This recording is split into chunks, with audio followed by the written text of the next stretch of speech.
Bienvenue à Visionnaire, le podcast qui fait rayonner les entrepreneurs d'ici. Je suis Thierry Allegrucci, intégrateur EOS certifié. Chaque mois, je m'assois avec une ou un entrepreneur qui a su clarifier sa vision, aligner ses équipes et propulser son entreprise. Préparez-vous à être inspiré et motivé par ces parcours de visionnaires. Bonne écoute! Aujourd'hui, nous recevons Catherine Leclerc de Exit Maestro. Bonjour Catherine. Allô, allô. Merci d'être là. Ça fait plaisir.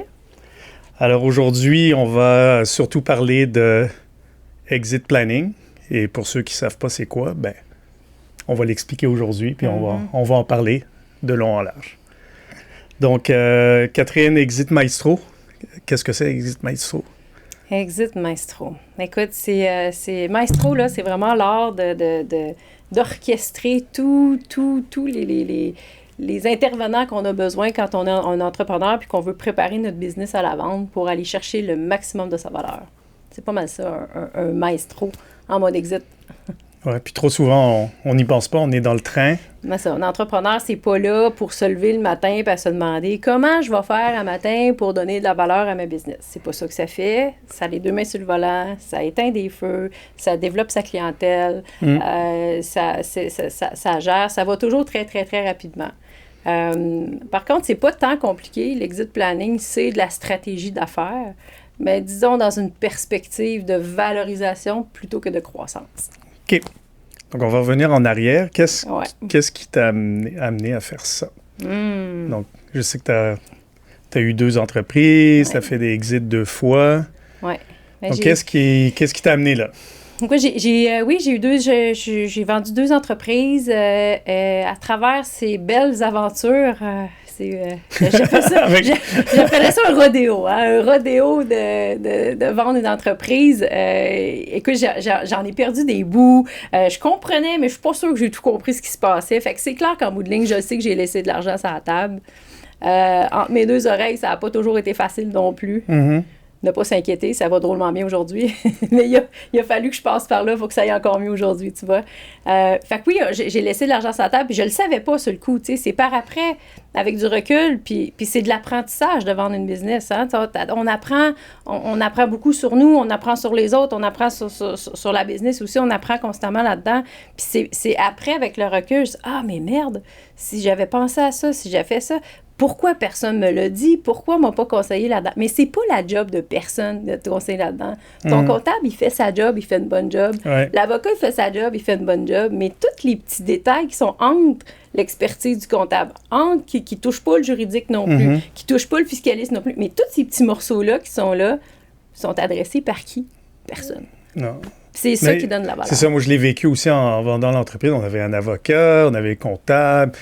On avait cristallisé la valeur. Quand même, on avait été accompagné avant, mais ils font des choses, tu craches l'argent, puis tu sais pas trop, là, tu leur fais pleinement confiance, mais des fois, on dirait qu'ils voient pas le big picture, puis ils font chacun leur bout, puis là, tu te dis, est-ce que je suis en de bonnes mains? Il y a personne qui te dit, moi, je me souviens, on m'a jamais dit, on va faire ça, on va être la fiducie familiale, tu vas sauver de l'impôt. OK, wow! Mais ils nous ont jamais dit, OK, mais fais attention parce que les inconvénients, c'est quoi? Puis j'en ai vécu des inconvénients après, mais ils sont pas là pour regarder le big picture. Non, c'est pas leur job. Ils font une excellente job dans leur expertise, mais ils n'ont pas cette lunette-là. Ça leur appartient pas. C'est pas leur job d'avoir cette perspective-là. Puis l'entrepreneur, toi, qui est là, qui veut vendre, qui cherche à valoriser puis qui cherche à comprendre ce qui se passe, c'est ta job, oui, quelque part, mais c'est pas ton expertise non plus. T'en vendras pas 10 dans ta vie, une business. Fait que cette expertise-là se construit comment? Dans la tête de qui? On en vend une, on en vend 2. Mais après, tu sais. Fait que on veut regrouper Exit Maestro, on veut regrouper des entrepreneurs qui l'ont vécu, ce processus-là, pour créer une base de connaissances communes, puis d'être capable de la repartager, d'en faire profiter à d'autres entrepreneurs, là, pour éviter des erreurs. Donc, le exit planning, c'est pas connu au Québec. Moi, je l'ai connu à travers EOS. J'avais une collègue, Renée Rousseau, de Vancouver, qui faisait beaucoup exit planning. Je voyais qu'elle faisait beaucoup de promotion exit planning. Et donc, parle-moi-en, tu l'as rencontré, puis... Ça t'a amené à faire ça? Oui, c'est ça. En fait, j'ai cherché une façon de mieux comprendre comment on se prépare comme entrepreneur pour vendre notre entreprise. Je suis vraiment tombée en amour un peu avec le processus de vendre une entreprise. Je dis, attends, c'est tellement complexe, c'est tellement un moment de vie important, puis on n'adresse pas chaque aspect.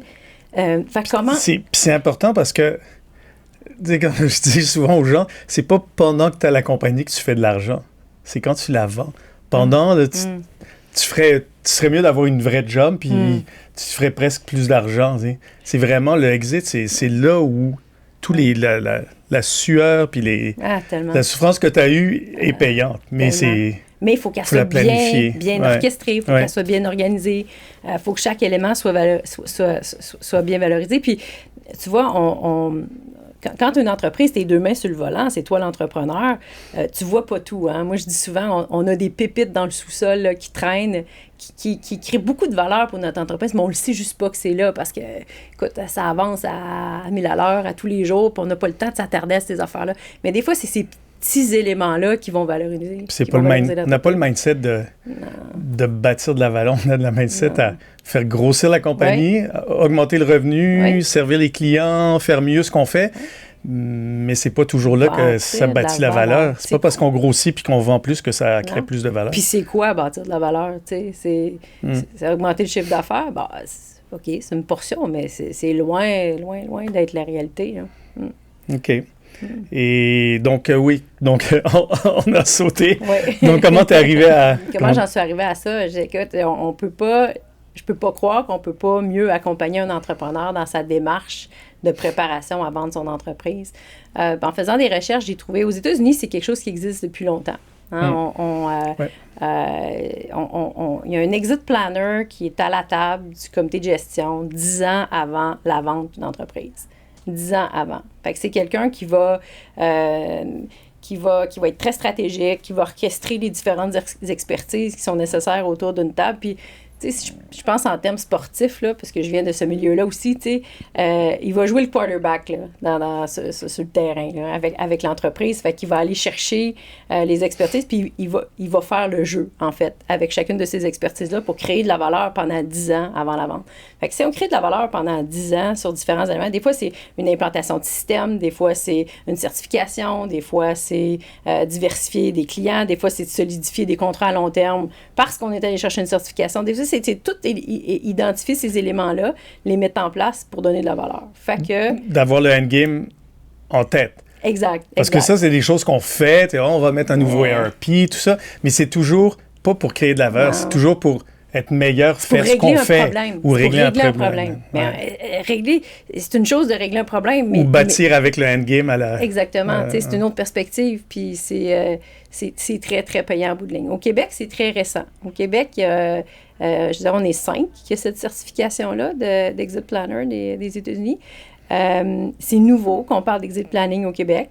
Puis c'est pas facile de comprendre la valeur ajoutée de travailler avec un Exit Planner parce que tu dis, attends, tu veux venir, t'es qui? Tu veux créer de la valeur dans mon entreprise dans le but de m'en mettre plus dans les poches quand je vais vendre ma business? Merci.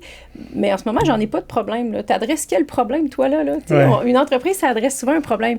Mais ça, c'est pas cette perspective-là qu'on a. Fait que c'est dire, attends, avant d'arriver à ton problème, ça va être un problème de laisser de l'argent sur la table.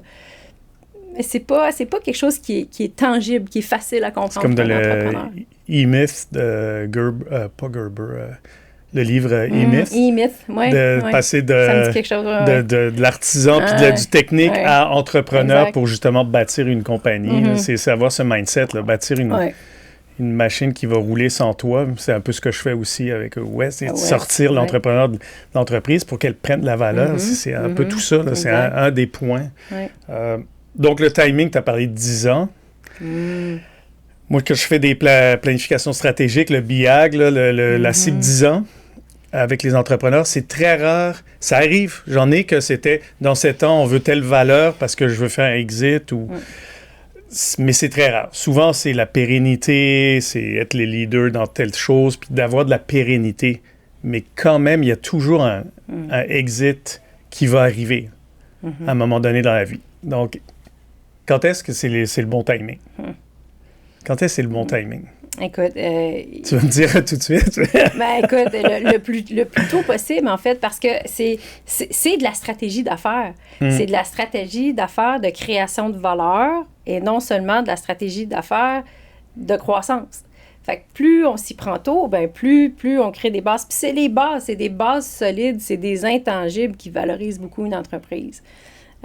Par exemple, une entreprise qui roule bien, ça va, il y a de la croissance, on grandit, on embauche. Puis à un moment donné, notre système de gestion, il tient plus la route, ça fonctionne plus, on échappe des balles parce qu'on est rendu trop nombreux. On va chercher un EOS, par exemple, on va implanter un EOS pour se donner une vision globale, pour avoir un suivi sur où est-ce qu'on s'en va, est-ce qu'on est aligné sur la cible.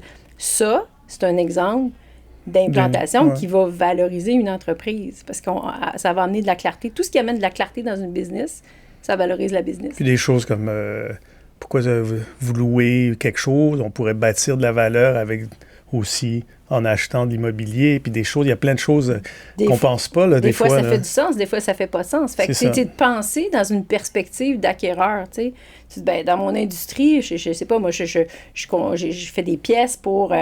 mes clients sont dans le milieu de la construction, par exemple. C'est des grands joueurs de la construction. Mais les grands joueurs de la construction, demain matin, ils ont des rapports de développement durable à fournir, par exemple. Là, je te fais vraiment un exemple. Puis, moi, je suis le fournisseur de ça. Mais il y en a d'autres fournisseurs. J'en ai de la compétition. Comment je fais pour aller lock-in, si on veut, ce client-là sur du long terme en y amenant de la valeur supplémentaire, tu sais? Peut-être que je peux aller me chercher une certification environnementale. Peut-être que je peux... Ah oui, tu as ta certification environnementale. Puis moi, je suis obligée de produire un rapport de développppement durable. Regarde, j'ai ma certification. Fait qu'à chaque année, là, je vais te fournir là, ce qu'on a fait ensemble, tu sais, par rapport à les commandes que tu as passées chez nous. Ça amène un différenciateur. Ça augmente la valeur de ton entreprise. Il vient de signer un contrat de 10 ans, c'est clair. Là, il amène énormément de valeur. Puis il vient de tirer une épine dans le pied qui était aucunement liée à son domaine d'affaires. Fait que là, tu viens de créer de la valeur pour le fournisseur, pour le client. Fait que et à la fin, ça donne de la valeur à l'entreprise. À tout le monde, exactement. OK. C'est un petit exemple comme ça. Donc, ça ressemble à quoi un processus, quelqu'un qui t'approche? J'aimerais ça. J'aimerais ça. J'aimerais ça savoir c'est quoi. Bon, tu vas le rencontrer, tu vas lui expliquer. Mais une fois que tu l'embarques, c'est quoi un peu le processus? C'est drôle, on sous-estime énormément la préparation à qu'est-ce que je veux faire dans la vie une fois que je vais avoir vendu ma business. On sous-estime ça, tu sais. Exactement. L'humain. On sous-estime l'humain. Puis quelqu'un qui a bâti sa business puis qui travaille dedans depuis 10, 15, 20 ans, il se définit énormément par sa business, tu sais. T'es qui, toi? Puis tu fais quoi, toi, après avoir vendu ta business, tu sais? Puis on se pose pas ces questions-là, honnêtement. On a les deux maintenant. Je vais avoir de l'argent dans mon compte de banque puis je vais prendre un peu de vacances, je vais être bien content. OK, mais 6 mois puis un an plus tard, là, on pense pas à ça. Puis c'est normal. Personne n'y pense, tu sais. Fait que moi, c'est vraiment la première étape, là, c'est vraiment d'identifier ça puis de le clarifier. Parce que quand ça, c'est clair, je veux ça, je vais investir là, je veux redonner ici, je veux aider ma famille, je veux, tu sais, on a plein de rêves qu'on veut réaliser après la vente d'une entreprise. Quand ils sont documentés, réfléchis, rêvés, visualisés, puis qu'on tombe dans le processus de valorisation de notre entreprise, bien là, on sait pourquoi on le fait, exactement. Combien on a besoin aussi, parce que tu reviens au endgame, là, tu dis, OK, là, pour faire tout ça, pour faire mon rêve, puis c'est ça que faudrait que l'entreprise vale. Pour faire mon rêve, par exemple, j'ai besoin de 10 millions. Bien, ta business aujourd'hui, elle en vaut 6. Es-tu prête à partir un 4 ans de valorisation d'entreprise pour aller chercher ces 4 millions-là? Ça va coûter à peu près 500 000. Oui. C'est rarement qu'on va dire non à ça. T'sais. Puis on est capable d'identifier exactement, on va faire ça, ça va le valoriser de temps, ça va t'amener à ça va t'amener ici, parce qu'on sait comment l'acquéreur, on sait ce que le marché cherche de ta part, on sait ce que le marché va valoriser chez vous. Fait qu'il faut vraiment, vraiment le mettre de l'avant. Les leviers, les bons leviers. Exact. C'est pas les mêmes d'une industrie à l'autre. Fait qu'on faut vraiment comprendre chaque verticale pour aller valoriser les bons éléments. Fait qu'on sait pourquoi on le fait.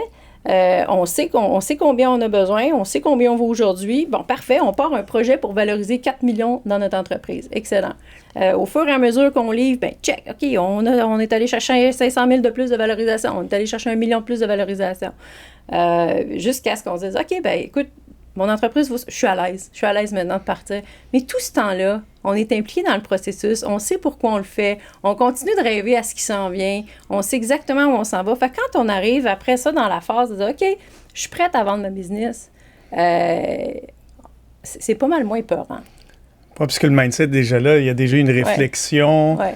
Ça varie, on ajuste au fur et à mesure, puis à un moment donné, ça déclic, OK, là, je suis prêt. Ouais. Puis là, on passe vraiment à aller chercher, mettre l'entreprise à vendre. Oui, puis tu sais, on a eu le temps de se projeter, on a eu le temps de le revendre, on a eu le temps de le communiquer avec nos proches aussi, avec la famille, avec le monde a hâte, le monde... Fait que quand arrive le jour J ou un mois avant... on tombe pas dans un gouffre, là. Non, c'est ça, plutôt que de poigner la chienne, comme ça arrive très souvent, puis de pas signer, puis de dire « Ah non, je choke, et puis je veux garder ma business encore 2 ans », ben on est content de passer le processus, c'est serein, ça se fait bien, on comprend où est-ce qu'on s'en va, puis la pression, parce que, on est beaucoup plus calme. Hein.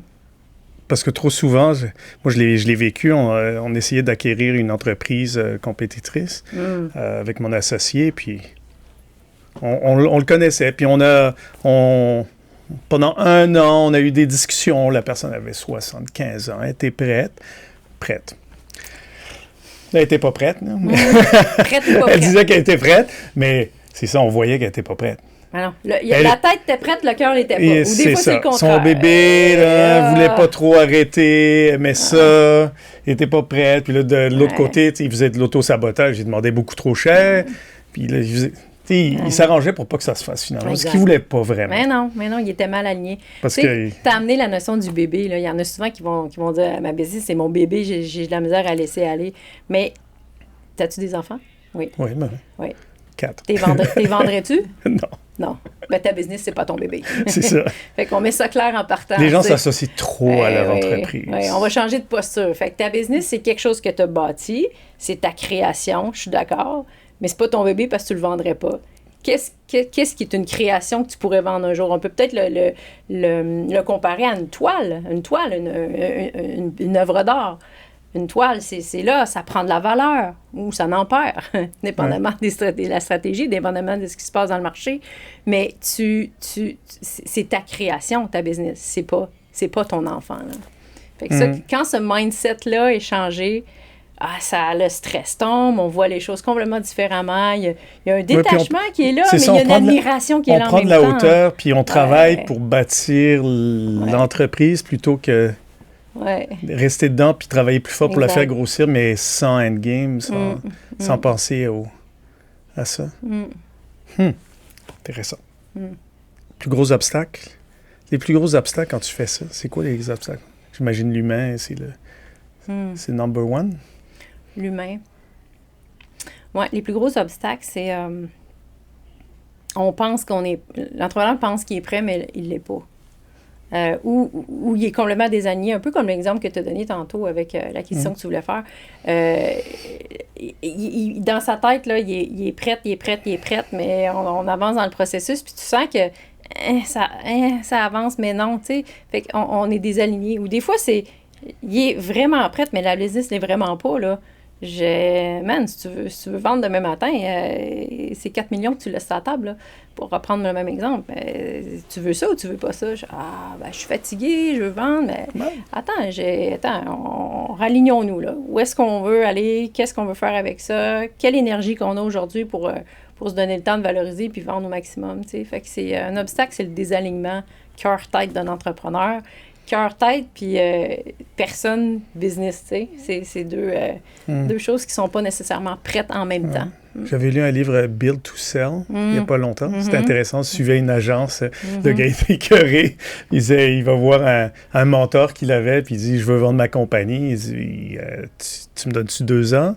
On va la valoriser en 2 ans. Puis il dit, non. Puis il l'a convaincu, puis on voit l'histoire, justement, toutes les choses en place, les processus, se détacher de l'entreprise, puis amener de la valeur. C'est vraiment intéressant comme ça, puis ça montre que ça prend du temps. C'est un minimum 2 ans. C'est 2 ans. C'est le minimum. C'est le minimum. Puis, tu sais, je parle, tu sais, je disais, je suis issue du milieu du sport, puis je parle souvent du cycle olympique, hein. J'aime ça se donner l'idée d'un cycle olympique. 4 ans. C'est ça, la préparation, la mise en place, le grooming à la fin, puis dire, regarde, là, on est vraiment, vraiment prêt, là, tu sais, puis là, on est prêt à monter sur le bloc puis gagner la course, tu sais. Mais c'est de la préparation, tout ça, c'est de la préparation. Je dirais même un minimum 3 ans, parce que quand tu vends, ils regardent les 3 dernières années. C'est clair. Il faut que tu aies des années performantes, là. Ouais. C'est pas sur les promesses... de la dernière année, puis je te promets que les autres années, ça va aller encore mieux, on va évaluer là-dessus, c'est pas là-dessus. Non. Ils regardent le passé plus que le futur, hein, les acheteurs, surtout. Puis ils vont regarder... Mais peut-être pas dans toutes les technologies, tu sais, dans le SaaS, puis tout ça, il y a peut-être plus... On va regarder le futur aussi, puis on va regarder comment ça s'inscrit dans ma stratégie d'acquéreur, là, comment je peux valoriser rapidement cette business-là. Mais oui, on regarde aussi le passé, c'est clair. Donc, les clés de succès, donc, si on se positionne en acquéreur qui regarde une entreprise, là, pour donner des indices aux gens qui penseraient peut-être vendre ou qui sont intéressés à en savoir plus, puis se dire sur quoi je devrais travailler. Donc, c'est quoi les choses clés? On pense qu'on connaît notre business, mais on la connaît pas tant que ça. On connaît son quotidien, on connaît la charge de travail qu'elle représente dans le day-to-day, mais on ne connaît pas tous les dessous comme entrepreneur. Écoute, il y a tellement de détails là-dedans. Fait que je dirais, quand un acquéreur arrive, là, bégaye pas quand tu réponds à ces questions. Sache de quoi tu parles, là, maintenant. Puis si tu n'es pas sûr, regarde, donne-moi 2 jours, je te reviens, mais reviens-y au bout de 2 jours, pas au bout de 2 semaines.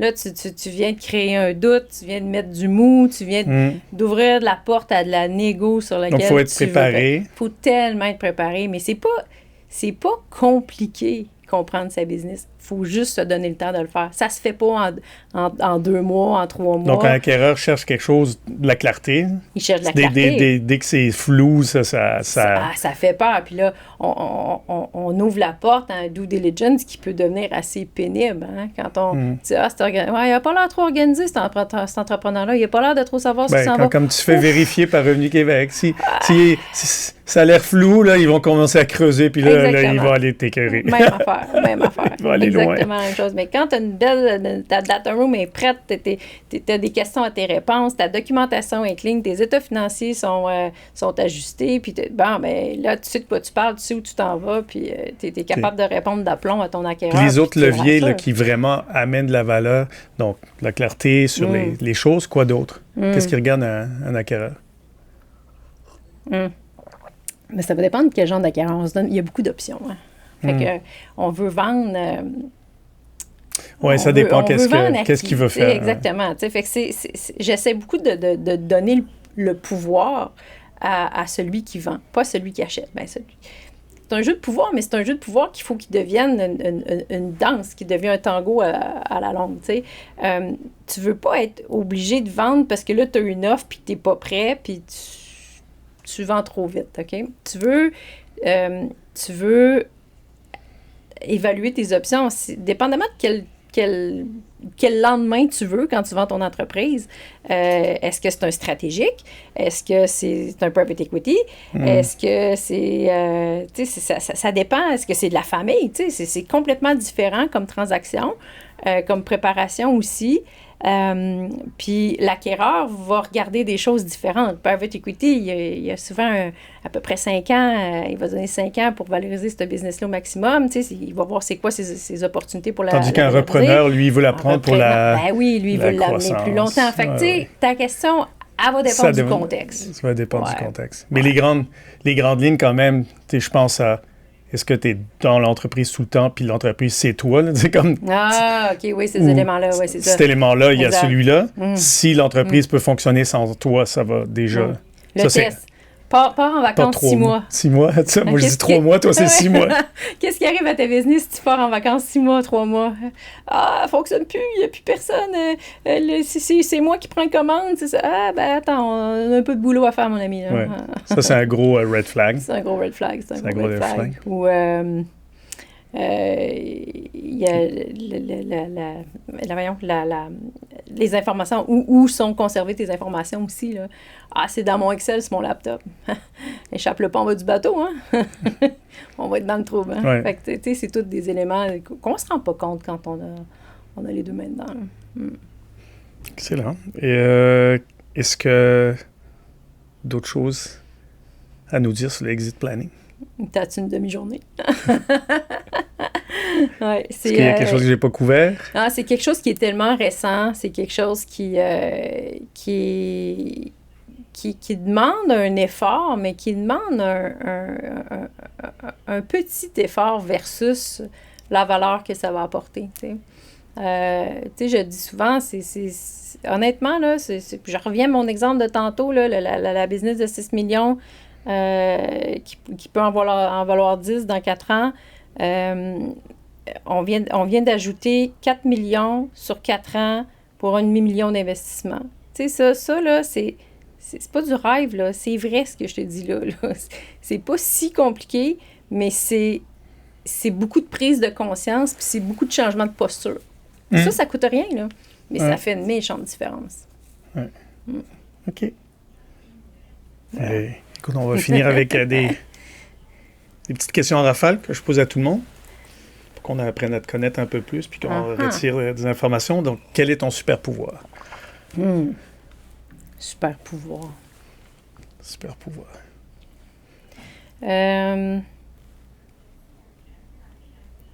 Je pense que je m'amuse puis que j'aime bien avec le temps, avec l'expérience. Tu sais, quand on vient avec l'expérience, là, c'est là qu'ils se bâtissent nos petits pouvoirs, tu sais.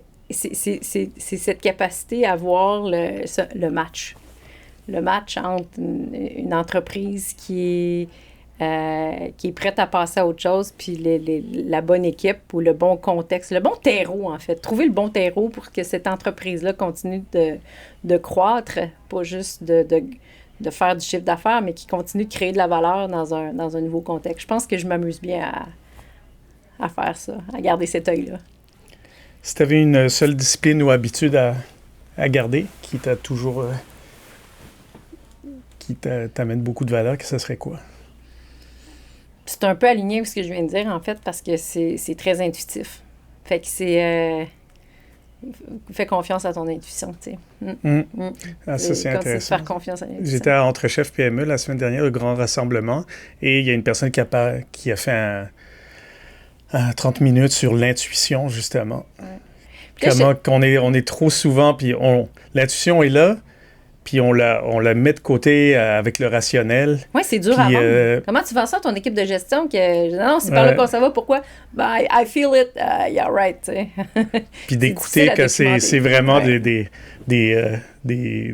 méga données qu'on a dans le cerveau, puis l'intuition, c'est juste la façon de processer, mais c'est physique. Exact. C'est des signaux physiques, puis on les écoute pas toujours, hein, quand on dit la petite voix. Là. Non, puis je te dirais que c'est plus rassurant aujourd'hui de l'écouter avec l'expérience. Oui. Elle a plus sa place, cette intuition-là, qu'elle pouvait l'avoir avant. On a plus besoin de se baquer, d'aller chercher des données. Ben, parce que normal. L'intuition, elle est bâtie par l'expérience. Exact, ouais. Donc, c'était ça le message, puis tout fait. Mais c'était vraiment intéressant.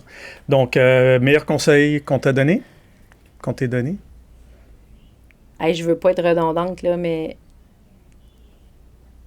fais confiance, tu sais. Fais confiance à ce qui est là, puis il y a beaucoup de théories, il y a beaucoup de choses qui sont backées par de l'information, par du rationnel, mais c'est pas toujours ça qui amène les bonnes réponses. Un livre que tu as recommandé au moins 3 fois? Là, attends, c'est tout le temps les livres de business là, qui sortent dans ces réponses-là. Là. Je vais essayer d'aller ailleurs. Je l'ai relu dernièrement. Attends, L'Alchimiste. L'Alchimiste. Alchimiste. Oui, ça, c'en est un que je relis régulièrement. Ouais. Il est juste, c'est facile à lire. T'sais. Ma fille au cégep, elle a relu ça dernièrement. Je dis, tiens, ship-moi ta copie. Puis, qu'est-ce que tu en retiens, L'Alchimiste? Pourquoi tu le relis? Ben, écoute, encore là, sans vouloir être redondant, mais écoute ton intuition, suis ce qui est là, puis ça va être la bonne réponse. Là. Tu vas trouver la réponse le trésor. Tu vas trouver ton trésor. Et la phrase que tu dirais au début de ton aventure quand tu as parti tes compagnies, avant que tu partes ta première compagnie? Écoute. Tais-toi et écoute. Oui. Je pense que je pense que je me redirais, là, je me rends compte demain matin à 22 ans, là, j'aurais tais-toi et écoute. Apprends des autres, apprendre l'expérience des autres. Exact, oui. Oui, il va à l'école. On est têtu, en fait, à notre... on est un peu cocky quand on est jeune, puis I know it, I'm good, mais on l'est pas tant, non. C'est en rétrospective, tu dis. Pas tant. Pas tant. Non. Mais écoute, merci beaucoup de t'être prêté au jeu. Puis merci beaucoup à nous avoir parlé du exit planning, qui est quelque chose qui, je pense, qui vaut la peine d'approfondir. On est toujours meilleur à essayer d'être... On est dans le business, on veut rendre la compagnie meilleure, accroître le chiffre d'affaires, mais à un moment donné, on va sortir de la compagnie, puis tout ce qu'on a mis comme sueur et stress et tous les sacrifices qu'on a fait, il faut qu'à un moment donné, ça rapporte. Puis c'est caché quelque part. Il faut juste le faire ressortir. Puis ça aide à tu sais, avec OS, je les pars du 10 ans, 3 ans, 1 an, 90 jours. Avoir le endgame en tête, le BIAG, les 10 ans, mais c'est ça, ça fait partie de la valeur. OK, tu veux l'amener où? Puis quelle valeur aussi. Puis là, ça amène beaucoup plus une clarté sur qu'est-ce que je dois faire. Plutôt qu'y aller en fonction de... Puis c'est pas juste de grossir les ventes. C'est pas juste des canaux de vente. Non, loin de là. Exact. Donc, à écouter ce que tu dis à propos de ton rôle d'exit planner, de maestro, chef d'orchestre, on va faire un clin d'œil au podcast, le visionnaire. Est-ce que tu es comme une addition au visionnaire déjà existant? C'est un visionnaire, souvent, il va... Où est-ce que j'amène l'entreprise? Il est passionné par développer, faire grossir l'entreprise. Mais toi, tu amènes un côté visionnaire, je pense, où est-ce qu'on peut l'amener aussi, puis comment la valoriser, et essayer de prendre la vision du visionnaire qui est là, puis peut-être la rediriger, la recanaliser. Tu dirais, je pense que c'est juste avec une posture de maestro, tu sais. Pense-y, un orchestre qui est là, qui est là, puis t'as un maestro qui a une vue d'ensemble, qui a une vue globale surtout, là. Fait que oui, il garde la vision d'ensemble. Puis oui, un entrepreneur, des fois, il n'est pas toujours dans sa posture de chef d'orchestre. Des fois, il y a le violon, des fois, il y a le baryton, des fois, il n'y a pas toujours l'ensemble de l'œuvre devant lui. Alors que le maestro, il va toujours avoir l'ensemble de l'œuvre devant, puis il va être capable d'élever, puis d'aller chercher chacune des pépites pour garder la vision, puis l'enligner, puis la faire grandir. Je pense que c'est un peu le parallèle que je fais avec le visionnaire. Là. C'est une posture de vision. De vision. Oui, une posture de vision, puis... En tant que coach aussi, de l'amener à travailler sur soi-même et sur son entreprise. Les deux en même temps. Les deux côtés, exact. Les deux en même temps. Exact. Ça doit se faire en parallèle. Puis on n'en néglige pas un par rapport à l'autre, là. Vraiment pas. Là. Donc, merci beaucoup. Merci à toi. Vous venez d'écouter le podcast du Visionnaire. J'espère que cette discussion vous fera réfléchir sur vous, sur votre entreprise et sur vos ambitions. Merci pour votre écoute et à bientôt pour le prochain épisode.